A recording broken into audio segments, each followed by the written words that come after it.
دفتر میں کرسی پر بیٹھے آنکھ لگ جائے 5-7 منٹ کے لیے، کیا نماز کے لیے وضو دوبارہ کرنا ہوگا؟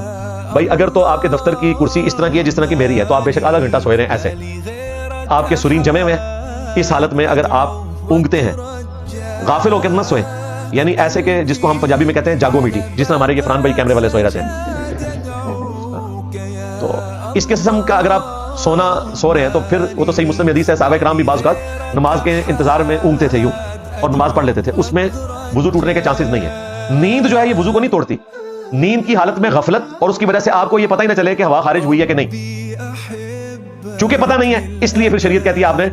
وضو کرنا ہے۔ لیکن اس حالت میں اگر آپ بیٹھے ہوئے ہیں نا اور آپ اونگ رہے ہیں تو جب تک آپ کے یہ سرین جمے ہوئے ہیں نا کسی کرسی کے اوپر تو ہوا خارج نہیں ہوگی، اس کی گارنٹی ہے۔ اس کی وجہ یہ کہ اس حالت میں ہوا خارج نہیں ہوگی جب تک آپ دائیں بائیں نہیں ہوں گے۔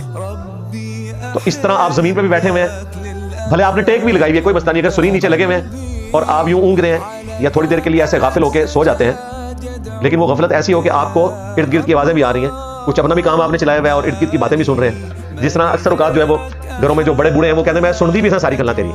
تو اس قسم کا اگر آپ سو رہے ہیں نا تو اس سے وضو نہیں ٹوٹے گا، لیکن اگر آپ غافل ہو گئے پھر آپ کا وضو ٹوٹ جائے گا۔